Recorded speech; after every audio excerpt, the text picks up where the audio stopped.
నమస్కారం, నా పేరు జ్యోతిర్మన్. ఈ రోజు మనం డిస్కస్ చేసుకోబోయే టాపిక్ హెయిర్ ఫాల్. ఈ మధ్య కాలంలో ప్రతి ఒక్కరికి హెయిర్ ఫాల్ వస్తుంది. పిల్లలు కానివ్వచ్చు, పెద్దలు కానివ్వచ్చు, ఓల్డ్ ఏజ్ కానివ్వచ్చు, జెండర్ కూడా డిఫరెన్స్ లేకుండా, అంటే అబ్బాయిలకి కానీ అమ్మాయిలకి కానీ, యంగ్ ఉమెన్ ప్రతి ఒక్కరిలో ఈ హెయిర్ ఫాల్ అనేది వస్తుంది. హెయిర్ ఫాల్ రావడానికి ప్రధాన కారణం వచ్చేసి మనకి స్ట్రెస్. బికాస్ స్ట్రెస్ ఎక్కువ పెరుగుతున్న కొద్దీ మనకి హెయిర్ ఫాల్ అనేది ఎక్కువగా చూపిస్తుంది.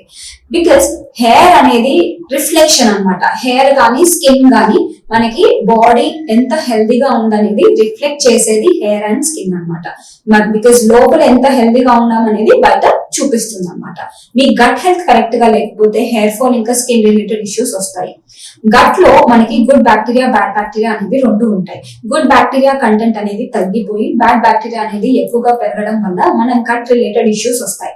సో ఈ గట్ అన్హెల్దీ ఉండడం వల్ల మనం బాడీకి తీసుకునే న్యూట్రియన్స్ కూడా సరిగా అబ్జర్వ్ అవ్వదు అనమాట. సో ఇలా న్యూట్రియన్స్ అబ్జర్వ్ అవ్వకపోతే డెఫినెట్లీ మీకు డెఫిషియన్సీస్ కి లీడ్ చేస్తుంది.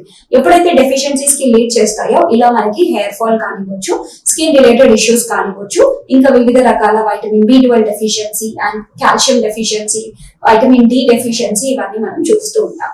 స్పెషల్లీ ఉమెన్ లో చూసుకున్నట్టయితే అనీమియా అనేది ద మోస్ట్ కామన్ కండిషన్ అన్నమాట. ఒక 10 మందిలో తీసుకుంటే 6 లేదా 7 మందికి అనీమిక్ కండిషన్ లో మనం ఈ మధ్య చూస్తూ ఉన్నాం అనమాట. సో ఈ కేసెస్ ఇంక్రీజ్ అవ్వడానికి కారణం ఏంటి అంటే వాళ్ళు తీసుకునే డైట్ లో ఐరన్ కంటెంట్ ఫుడ్స్ తక్కువగా తీసుకోవడం, B12 అనేది తగ్గిపోవడం, B12 ఎక్కువగా ఉండే కంటెంట్ ఫుడ్స్ అనేవి తక్కువగా తీసుకోవడం. ఇలా చేయడం వల్ల వాళ్ళ బాడీలో ఐరన్ కంటెంట్ అనేది తగ్గిపోతుంది. దాని వల్ల వాళ్ళకి అనీమిక్ కి వెళ్ళిపోతున్నారు. ఎప్పుడైతే ఐరన్ తగ్గిపోతుందో బాడీలో ప్రధానంగా మనకి హెయిర్ పైన చూపిస్తుంది. సో ఎవరైతే ఉమెన్ కి ఐరన్ తగ్గిపోతుందో వాళ్ళకి హెయిర్ ఫాల్ అనేది కామన్ గానే ఉంటుంది. సో హెయిర్ ఫాల్ అనేది ఎక్కువగా ఉన్నప్పుడు ఖచ్చితంగా మీరు ఐరన్ టెస్ట్ అనేది చేయించుకోండి. HB లెవెల్స్ అనేవి చాలా తక్కువగా ఉన్నాయి అనుకోండి. జనరలీ మనకి హిమోగ్లోబిన్ కౌంట్ అనేది 12 and above ఉండాలి ఉమెన్ కి. అదే మెన్ కి అయితే 13 and above ఉండాలి. సో ఈ కంటెంట్ అనేది తగ్గిపోతే డెఫినెట్లీ హెయిర్ ఫాల్ కి లీడ్ చేస్తుంది. అండ్ ఇదే కాకుండా వైటమిన్ B12 తగ్గిపోయినా, వైటమిన్ D తగ్గిపోయినా, మీరు సీరం వైటమిన్ D ఎప్పుడైతే చెక్ చేసుకుంటారో 20 కన్నా బిలో ఉంటే డెఫిషియన్సీ కండిషన్స్ లో ఉంటారు. 20, 25, 30 లో ఉంటే ఇన్సఫిషియన్సీలో ఉంటారు. వైటమిన్ D తగ్గిపోయినా, B12 తగ్గిపోయినా, ఐరన్ తగ్గిపోయినా, ఇంకా వివిధ రకాల న్యూట్రియన్స్, స్పెషల్లీ మనం బయోటిన్ అంటాం. బయోటిన్ అనేది హెయిర్ కి ద మోస్ట్ ఇంపార్టెంట్ వైటమిన్. దీని వైటమిన్ B కాంప్లెక్స్ కిందకి వస్తుంది అనమాట. ఈ బయోటిన్ అనేది తగ్గిపోయినా కానీ కూడా మనకి హెయిర్ ఫాల్ కి లీడ్ చేస్తుంది. సో ఈ మైక్రో న్యూట్రియన్సే కాకుండా ద మేజర్ మ్యాక్రో న్యూట్రియంట్ ఏంటంటే ప్రోటీన్. బికాస్ మనం hair is made up of protein అని చెప్తాం అనమాట. సో మీరు తీసుకునే డైట్ లో మినిమం అమౌంట్ ఆఫ్ ప్రోటీన్ కూడా మీ డైట్ కి మీ బాడీకి అందకపోతే డెఫినెట్లీ హెయిర్ ఫాల్ కి లీడ్ చేస్తుంది అనమాట. ఎంత తీసుకోవాలి ప్రోటీన్? సో జనరలీ మనకి ప్రతి ఒక్క కేజీకి 1 గ్రామ్ చొప్పున తీసుకోవాలి. సపోజ్ ఒక పర్సన్ 60 kgs బరువు ఉన్నారనుకోండి, 60 kg బరువుకి మినిమం మనకి 60 grams ఆఫ్ ప్రోటీన్ అనేది తీసుకోవాలి. ఇంత ప్రోటీన్ మీ డైట్ లో రావట్లేదు అండ్ మీ బాడీకి కావాల్సిన ఈ న్యూట్రియన్స్ ఏవి రావట్లేదు అనుకోండి, డెఫినెట్లీ మీకు హెయిర్ ఫాల్ కి లీడ్ చేస్తుంది. సో ఎప్పుడే కానీ మీకు హెయిర్ ఫాల్ అయ్యింది అనుకోండి, ఎక్కువ స్ట్రెస్ అవ్వకుండా ఈ డెఫిషియన్సీస్ ఏమైనా ఉన్నాయా లేదా చెక్ చేసుకోండి. దీంట్లో ఏ డెఫిషియన్సీ ఉన్నా మనం బాడీని కరెక్ట్ చేసుకోవాలి. ఒకవేళ మీరు ఇవన్నీ డైట్ లో తీసుకున్నా బాడీలో కరెక్ట్ గా అబ్జర్వ్ అవ్వట్లేదు, స్టిల్ మీకు హెయిర్ ఫాల్ ఉంది అంటే మీ గట్ హెల్త్ ఎలా ఉందో చెక్ చేసుకోండి.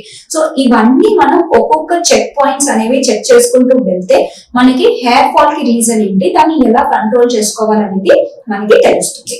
ఇంకా వేరే కండిషన్స్ మనం చూసుకున్నట్టయితే హెయిర్ ఫాల్ కి పొల్యూషన్ కూడా వన్ ఆఫ్ ద రీజన్ అనమాట. బికాస్ పొల్యూషన్ వల్ల హెయిర్ డ్యామేజ్ అవుతుంది అండ్ కొంతమంది ఎన్నో కెమికల్స్ కూడా యూజ్ చేస్తూ ఉంటారు హెయిర్ పైన. లైక్ ఎగ్జాంపుల్ హెయిర్ కలర్స్ కానివ్వచ్చు, లేకపోతే కంటిన్యూగా హెయిర్ స్ట్రైట్నింగ్ చేసుకోవడం కానీ, హెయిర్ స్ట్రైట్నింగ్ చేసుకోవడం వల్ల స్ప్లిట్ ఎండ్స్ తొందరగా వచ్చి తొందరగా హెయిర్ ఫాల్ అవ్వడము. అండ్ కొంతమందికి డాండ్రఫ్ ఉంటుంది. ఈ డాండ్రఫ్ కండిషన్స్ ఉన్నప్పుడు కూడా వాళ్ళకి హెయిర్ ఫాల్ అనేది ఎక్కువగా ఉంటుంది.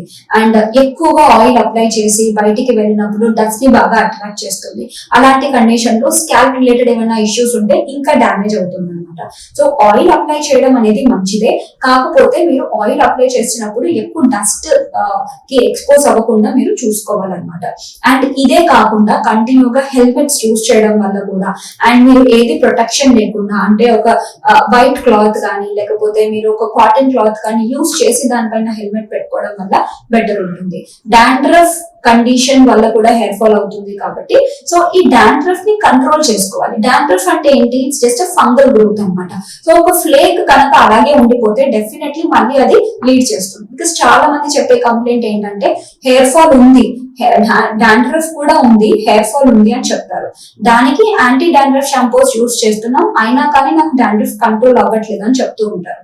దానికి ప్రధాన కారణం ఏంటంటే మీరు యాంటీ డాండ్రఫ్ షాంపూస్ వాడుతున్నారు, ఆ రోజు మీకు డాండ్రఫ్ అనేది కనిపించకపోవచ్చు, నెక్స్ట్ డే మీకు రావచ్చు. దానికి రీజన్ ఏంటి అంటే మీరు యూజ్ చేసే కోంబ్ అనేది మళ్ళీ వాష్ చేయకపోవడం. బికాస్ ఒక్క ఫ్లేక్ మీకు కోంబ్ లో ఉన్నా కానీ అది మళ్ళీ వెళ్ళి ఓవరాల్ గా స్ప్రెడ్ అయ్యే అవకాశం ఉంటుంది. అండ్ ఇదే కాకుండా మీరు యూజ్ చేసే పిల్లోస్ కానివ్వచ్చు, అండ్ మీరు యూజ్ చేసుకునే స్కార్ఫ్ కానివ్వచ్చు, లేదంటే హెల్మెట్స్ కానివ్వచ్చు, ఇలా మనం చూసుకుంటూ పోతే హెయిర్ కి సంబంధించింది ఏది ఒక, ఎస్పెషల్లీ టవల్స్ కూడా చాలా మందికి హెయిర్ కి బాడీకి ఒకే టవల్ యూజ్ చేస్తారు.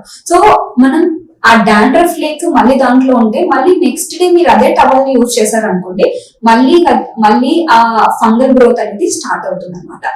సో ఇలా మనం అనలైజ్ చేసుకొని ఏ పొరపాట్లు చేస్తున్నాం దాన్ని కరెక్ట్ చేసుకుంటూ పోతే ఈజీగా హెయిర్ ఫాల్ అనేది కంట్రోల్ చేసుకోవచ్చు.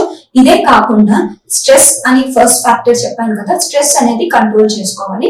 ఈ స్ట్రెస్ కంట్రోల్ చేసుకోవాలంటే ఫిజికల్ యాక్టివిటీ పైన కూడా దృష్టి పెట్టాలి.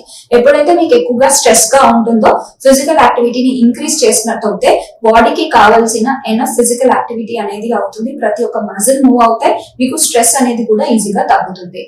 And the most important thing is sleep అన్నమాట. సో చాలా మంది 1 o'clock 2 o'clock పడుకునే వాళ్ళు కూడా ఉన్నారు. అలాంటి వాళ్ళకి నేను చెప్పేది ఏంటంటే మీరు నిద్ర కరెక్ట్ గా పోకపోతే కూడా అది హెయిర్ పైన కంపల్సరీ ఎఫెక్ట్ చూపిస్తుంది. మినిమం 8 గంటల నిద్ర అనేది చాలా ఇంపార్టెంట్. అది కూడా రాత్రి 10 o'clock పడుకోవడం అనేది కూడా చాలా ఇంపార్టెంట్. 10 to 2 ఏదైతే స్లీప్ ఉంటుందో that is the most important sleep అన్నమాట. సో మినిమం 10 o'clock నుంచి 8 hours ఆఫ్ స్లీప్ కనుక మీరు మీ ఎంటైర్ లైఫ్ స్టైల్ ని చేంజ్ చేసుకున్నట్టయితే ఈజీగా హెయిర్ ఫాల్ ని కంట్రోల్ చేసుకోవచ్చు. అదే కాకుండా ఒకవేళ మీకు ఏదైనా డెఫిషియన్సీస్ ఉంటే like B12 deficiency, biotin deficiency, iron deficiency, vitamin D deficiency, దీనికి మీరు ఫుడ్ లో కనుక మీకు కావాల్సిన అమౌంట్ ఆఫ్ న్యూట్రియన్స్ అనేది రాకపోతే మీరు సప్లిమెంట్ పైన కూడా తీసుకోవచ్చు అన్నమాట. సప్లిమెంట్స్ లో మనకి ప్రోటీన్స్ ఉంటాయి, మల్టీవిటమిన్స్, మల్టీ మినరల్స్ ఉంటాయి, ఒమేగా 3 ఫ్యాటీ యాసిడ్స్ ఎక్కువగా ఉండే ఆహారాలు లేకపోతే సప్లిమెంట్స్ కానీ ఫిష్ ఆయిల్స్ బాగా హెల్ప్ అవుతాయి. ఐరన్ టాబ్లెట్స్ తీసుకోవడం, కాల్షియం టాబ్లెట్స్ తీసుకోవడం, వైటమిన్ డి టాబ్లెట్స్ తీసుకోవడం అనేది చేయాలి. కాకపోతే డైరెక్ట్ గా తీసుకోకుండా ఒక వెల్ క్వాలిఫైడ్ న్యూట్రిషనిస్ట్ ని కానీ డాక్టర్ ని కానీ సంప్రదించి సప్లిమెంట్స్ కానీ మీ డైట్ లో మార్పులు కానీ చేసుకోండి. ఇంకొక టాపిక్ తో మళ్ళీ కలుద్దాం. అంతవరకు నమస్కారం.